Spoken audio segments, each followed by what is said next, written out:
सियावर रामचंद्र की जय, मोर मुक्त वंशी वाले की जय।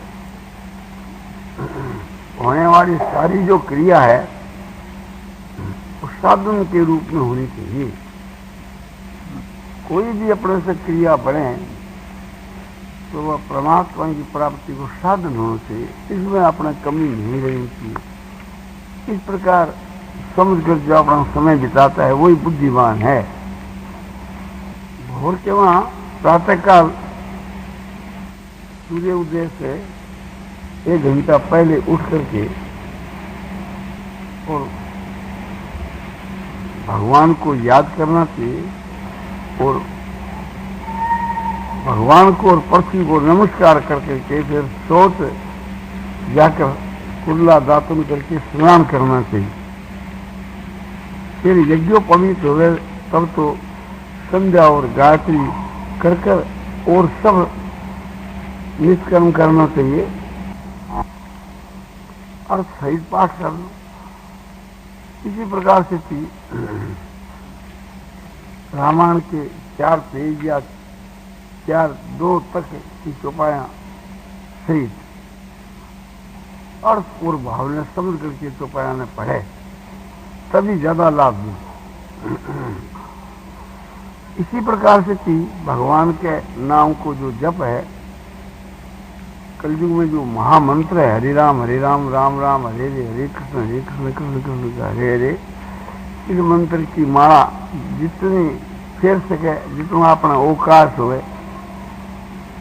माला फेरने के समय के वहां भगवान के नाम को जो जप है जिसको निष्काम भाव से करना चाहिए, श्रद्धा भक्ति पूर्वक करना चाहिए। आस रहित होकर के और फुरना रहित होकर के और नित्य निरंतर जप होने लगे तो वो जप ऐसो दामी है। ऐसो जप कर करके खूब रखना चाहिए और जप ऐसो मन से करना चाहिए। परमात्मा को फिर ध्यान करना चाहिए और ध्यान के साथ साथ के वहां उसके गुण प्रभाव और तत्व रहस्य की तरफ ख्याल रखता हुआ भगवान के स्वरूप को ध्यान करना चाहिए, जिससे श्रद्धा और प्रेम बढ़े और उससे फिर इसके बीच के वहां समता शांति मिले। ध्यान करके फिर भगवान की मानसिक पूजा करें, भगवान को आह्वान करके और भगवान को ध्यान किए हुए फिर उसके बाद में भगवान की पूजा करेंगे और पूजा के साथ के बीच के बाद समझो कि नमस्कार तो है ही। मानसिक पूजा बहुत श्रद्धा प्रेम से उच्च भाव से करें, फिर भगवान के भोग लगावे और भगवान की आरती उतार करके भगवान की स्तुति सुगावे और फिर भगवान से प्रार्थना करें। और अंत के वहां फिर भगवान के ध्यान के वहां मस्त होकर के और संसार के काम में लगे, जो ध्यान को कायम रखते हुए संसार को काम करे। वाणी या श्वास के द्वारा भगवान के नाम को जपे और मन से भगवान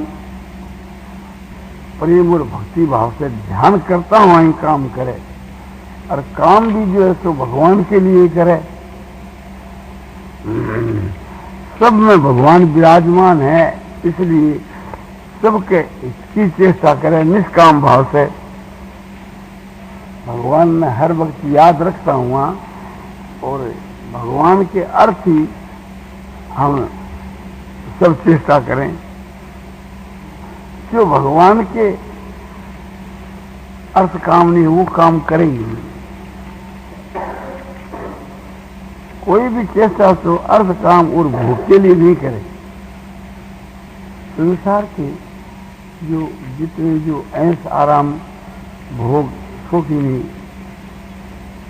विलासिता ये सब जो राष्ट्रीय चीजें हैं खत्म करने वाली है, इनका दूर से त्याग कर दे। इनके मां तीव्र वैराग करें। तो तामसी काम को तो उसके पास में कभी नहीं जावे। जैसे दुर्गुण, दुराचार, दुर्व्यसन, निद्रा, आलस, प्रमाद, इनके तो नजदीक ही नहीं जावे। ये तो सब पाप ही है। इन सबको स्वरूप से त्याग करके देखे और अपना जो सारो जो दिन है, जीवन अपने साथ से काम करें, जिससे दुनिया में दूसरा को उपकार हुए और सो भी निष्काम भाव से करें और भगवान को याद रखते हुए करें। इस प्रकार से दिन भर करके रात्रि के वहां शयन के समय में संसार के संकल्पों को त्याग कर करके भगवान के नाम रूप गुण प्रभाव, लीला धाम और तत्व रहस्य बातों को मनन करते हुए शयन करे, या गुण और प्रभाव को याद करते हुए और तत्व रहस्य को समझते हुए भगवान के ध्यान के वहां मस्त होकर के और नाम का जप करते हुए शयन करे। तो रात्रि के बीच के वहां रात्रि का समय भी साधन के रूप में पढ़ने को जाए। तो इस प्रकार से हमारा समय 24 घंटों एक बार साधन के रूप में बीतने लगे तो बहुत जल्दी भगवान की प्राप्ति हो। और अपना करना ही क्या है? शरीर का तो एक क्षण का भी भरोसा नहीं है, तो अपने मनुष्य जीवन का जो समय है उसका एक क्षण भी व्यर्थ नहीं जाने। उत्तरोत्तर जो है अपने समय की उन्नति करे, साधन की उन्नति करे। साधन की उन्नति समय की उन्नति है, क्योंकि लाख रुपया खर्च करने के ऊपर भी समय नहीं मिल सकता। तो ऐसा जो मनुष्य जीवन का अमूल्य जो समय है उत्तम से उत्तम काम में बिता है। ये मनुष्य का शरीर हम लोगों को भोग भोगने के लिए नहीं मिला है, क्योंकि हर निद्रा भय मिथुनानी सामान्य चेतानी नरणं कुशुना। हर निद्रा भय और मिथुन मनुष्यों को और पशुओं को सामान्य है। यदि इसी में अपना समय बिताया तो फिर पशुओं में और मनुष्यों में फर्क ही क्या है? तो ये जो शरीर है तो आत्मा के उद्धार के लिए मिला है, न कि संसार के विषय भोगने के लिए। यही तैनो कर फल विषय न भाई।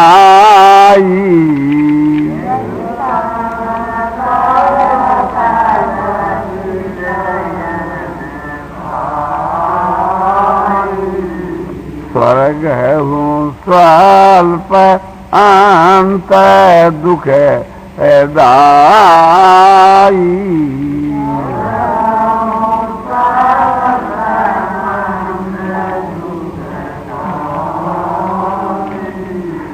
उसी रामायण के बीच के वहां तुलसीदास जी कहते हैं कि हे भाई, ये मनुष्य का जो शरीर है तो विषय भोग के लिए नहीं मिला है, तो क्या स्वर्ग के लिए? बोलो नहीं, वो भी तो अल्प ही है, अंत में दुख देने वाला है। जब मनुष्य स्वर्ग से गिराया जाता है तो बड़ा दुख होता है, जैसे हम लोगों को यहाँ मरने के समय होता है। तो जब पुण्य समाप्त हो जाते हैं तो फिर इसको यहाँ आना ही पड़ता है, फिर पुण्य करता है, फिर स्वर्ग में जाता है, फिर वापस लौट कर आना पड़ता है। ऐसे ही आवागमन के चक्र के वहां समझो कि सकाम कर्म करने वाली रहती हैं और पाप कर्म करने वालों का आवागमन का चक्र तो नरक और त्रिकोणी के साथ में संबंध रखता है। तो इसकी तो बड़ी घोर यानी नीच गति होती है, अधम गति, तामसी पुरुष होगी, पापी होगी। ये तो जो सात्विक जो पुरुष है तो जिनमें कामना है, सात्विक रजोगुण है, ऐसे पुरुषों की यात्रा तो मैंने बतलाई आपको। और तामसी की तो घोर गति बतलाई। और मनुष्य के शरीर को पाकर के जो भोगों में मन लगाता है उसकी तुलसीदास जी ने निंदा की। नरतनु पाय विषय मन देही,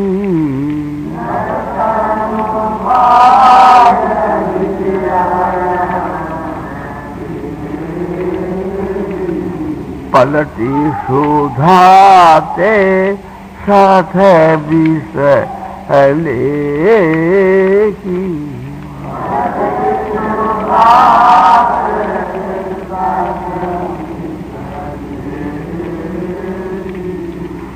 मनुष्य को शरीर पाकर के और जो विषय भोगों में मन लगाता है वह सट माने मूर्ख है, अमृत के बदले में विष लेता है। परमात्मा अमृत स्वरूप है और उनकी जो प्राप्ति का जो साधन है वो अमृतमय है।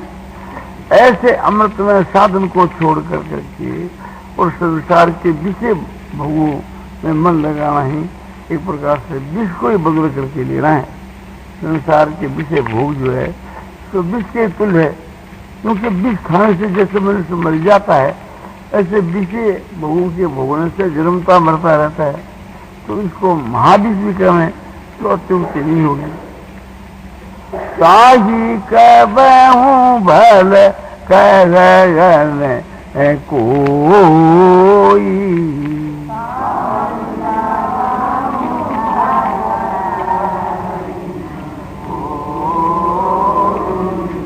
गुंजा गहे परस मणि खोई।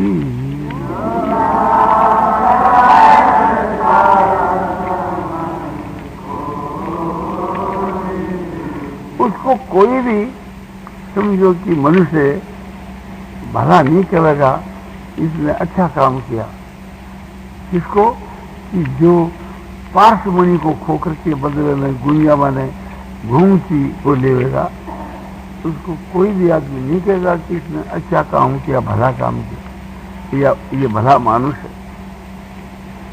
वो तो मूर्ख ही है। पार्श्वमणि को खोकर के बदले में चिरमियां लेवे, घूमती लेवे। पार्श्वमणि क्या कि लोग को छुआने से की और जिससे सोना बन जावे, लोग का सोना बन जावे होकर के और घूमती यानी चिर भी लेता है, उसको तो लोग मूर्ख ही कहेंगे। फिर भी तो एक समझो पैसे की भी नहीं, शराब की भी नहीं, और पार्श्वमणि के मूल्य कुछ है ही, वो तो अमूल्य वस्तु है।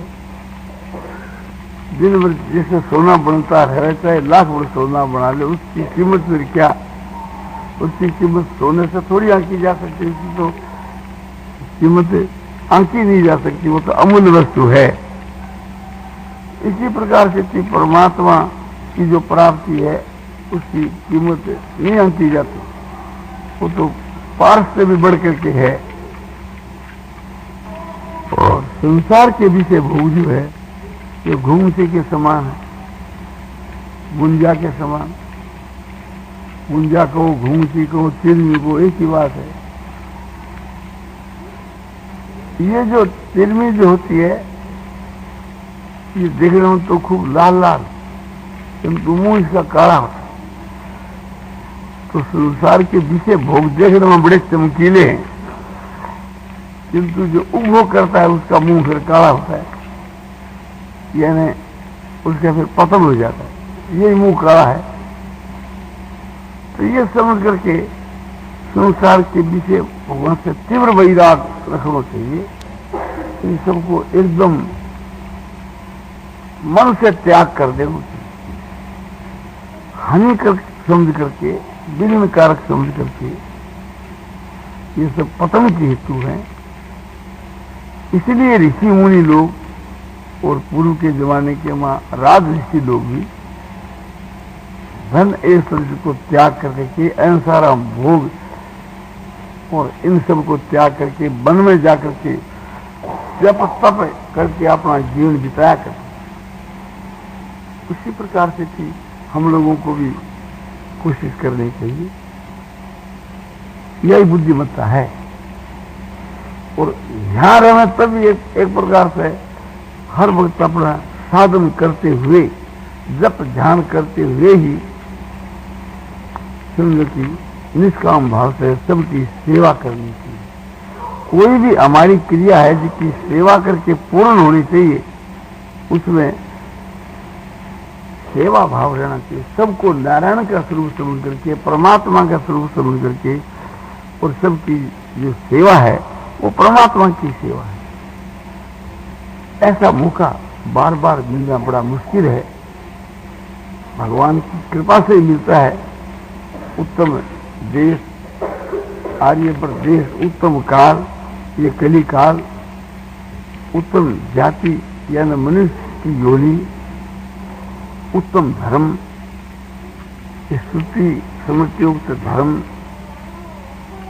उत्तम स्वाध्याय, गीता रामायण आदि का स्वाध्याय, और उत्तम संग, अच्छे पुरुषों का संग, ये सारी चीजें ईश्वर की कृपा से ही मिला करती है।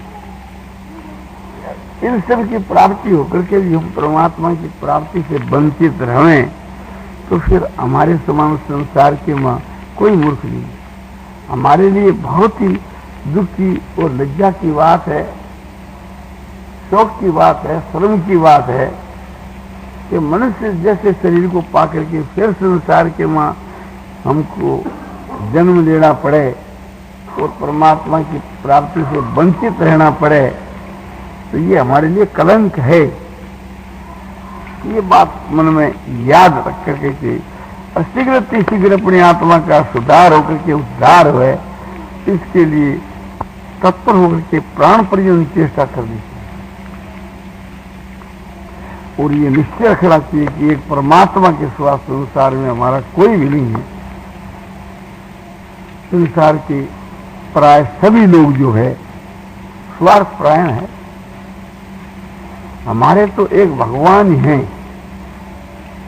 मीरा कहती है कि मेरे तो गिरधर गोपाल दूसरा में कोई। ये अच्छा पाठ सीख रहा है मीराबाई। इससे तो अपने हृदय में धारण करके और भगवान ही एक अपना ऐसा मान करके उसकी शरण होकर हर समय में उसी के नाम का जप, स्वरूप का ध्यान और उसी की सेवा पूजा, उसकी आज्ञा का पालन, इसी में अपना समय सो बिताना चाहिए। हर एक भाई बहनों को ये विचार करना चाहिए कि हमारा संसार में आना किस लिए है और हम कौन हैं, हमारा क्या कर्तव्य है और हम क्या कर रहे हैं। विचारने से मालूम होता है कि हम लोगों का इस संसार में आना अपने आत्मा के उद्धार के लिए है, आत्मा के कल्याण के लिए, और यही हमारा कर्तव्य है। और इसीलिए मनुष्य का शरीर मिला है। किंतु हम लोगों का समय उस काम के मां नहीं जाकर के उससे विपरीत काम के मां हम लोगों का समय जाता है। यही हमारे लिए सबके लिए दुख की बात है। आप अपने शरीर और इंद्रियों से जो कुछ करते आए हैं वे करते हैं, इसके लिए कोई फेरबदल करने की आवश्यकता नहीं। केवल आपका जो मन है बस एक प्रकार से इसका सुधार करना चाहिए, फिर सब काम आपके अपने आप ही हो जाएंगे।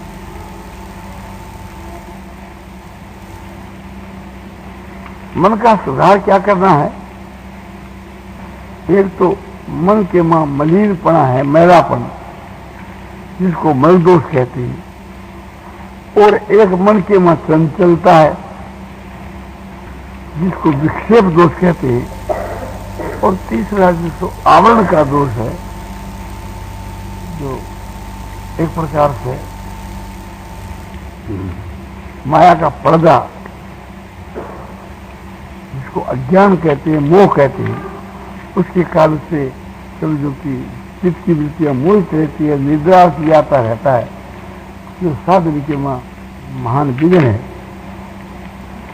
इस मल विक्षेप आवरण का एकदम नाश कर डालना, यही अपने अंतःकरण का सुधार है और यही उद्धार का उपाय उत्तम है। मल दोष के नाश के लिए भगवान के नाम का जप सबसे बढ़कर के है, और सबको नारायण समझ करके और निष्काम भाव से सबकी जो सेवा है, इससे भी अंतःकरण शुद्ध होता है, मल दोष का नाश होता है। और जितने जो हम शास्त्र कर्म करें निष्काम भाव से, उन सबसे मल दोष का नाश होता है। जैसे तीर्थ है, व्रत है, तपस्या है, जितनी उत्तम क्रिया है, और उस उत्तम क्रिया को हम अंतःकरण की शुद्धि के लिए करें, निष्काम भाव से करें, तो सबसे अंतःकरण की शुद्धि होती है, मल दोष का नाश होता है, पापों का नाश होता है। पाप ही मल दोष है, और दुर्गुण ही है तो मल दोष है। दुर्गुण और दुराचार, दुर्व्यसनीय सब ये तो मल दोष के अंतर्गत है, इन सब का विनाश हो जाता है। और विक्षेप का मतलब है कि चित्त की चंचलता, ये क्षण क्षण के बीच के मन कहीं का कहीं चला जाता है, और हर समय के बीच के फालतू चिंतन करता है, अधिकांश के बीच के निकम्मे पदार्थों का, जिससे कोई हमारा संबंध नहीं, लेन देन, केवल समय को ये सो नष्ट करता है। तो इस मन को समझा करके और आस्ते आस्ते संसार से उपराम को प्राप्त हुए, और फिर धैर्य बुद्धि के द्वारा मन को उस परमात्मा के एकदम लगा दे, परमात्मा के ध्यान में लगा दे वह, और परमात्मा के स्वा और किसी भी पदार्थ का फिर चिंतन कभी करेगी। इस प्रकार से अपने समय को बिताना चाहिए। ये पूछा कि ये हम लोग कौन हैं? हम लोग सब प्राणी हैं, प्राणधारी जीव, जो संसार के भटकते रहते हैं 84 लाख योनियों के बीच के वो ईश्वर के हम लोग सब अंश हैं। ईश्वर हमारे स्वामी है, मालिक हैं, या यूं कहो कि पिता से भी बढ़ करके है। पुत्र जैसे पिता का अंश होता है, इसी प्रकार से हम लोग सब ईश्वर के अंश हैं। ईश्वर की कृपा से ये मनुष्य का शरीर हम लोगों को मिला है, इसलिए उसी की शरण होकर के और उसी के हुक्म की माफक अपना समय बिताना चाहिए। ये हमारा परम कर्तव्य है। जैसे पिता की आज्ञा का पालन करना पुत्र का परम कर्तव्य है, ऐसे परमात्मा तो परम पिता है, सबके पिता है, उनकी आज्ञा का पालन करना तो हमारे लिए सबसे बढ़कर के है। और स्वयं भगवान ने इसकी प्रशंसा की है प्रजा के प्रति उपदेश देते हुए। तुलसीकृत रामायण की उत्तरकांड के बीच कि सो सेवक प्रियतम मम सोई,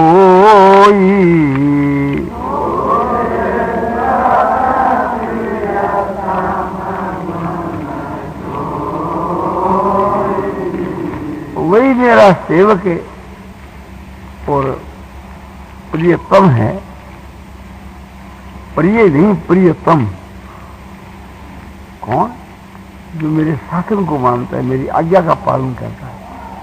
तो आज्ञा के पालन के समान कोई सेवा नहीं है। भगवान कहते हैं कि मेरी आज्ञा का पालन करने वाला जो पुरुष है वो मेरा सच्चा सेवक और मेरा मित्र है। इस बात को याद रख करके भगवान की आज्ञा के विपरीत कोई भी काम नहीं करना चाहिए, हर वक्त उसकी आज्ञा का पालन करना चाहिए। इस प्रकार से हम निष्काम भाव से उसकी आज्ञा का पालन करें तो इससे दोष का विनाश होता है, पापों का विनाश होता है, और विक्षेप के नाश में भी हमारे को मदद मिलती है। सर्वथा विक्षेप का नाश परमात्मा के ध्यान से होता है, और भगवान के नाम का जो जप है, भजन है, ये ध्यान में सहायक है। परमात्मा के ध्यान में वैराग जो है ये बहुत ही सहायक है। एकांत देश का वास और चित्त के बीच के मां वैराग, संसार के बीच भोगों से ऊपर थी, और पुस्तकों का अध्यात्म विषय की पुस्तकों का स्वाध्याय और सत्पुरुषों का संग और भगवान के नाम का जप, ये सभी ध्यान के मां मदद करने वाले। तो इन सबसे मदद लेनी चाहिए, और विशेष मदद भगवान की है, उससे समय समय पर स्तुति प्रार्थना करनी चाहिए कि प्रभु,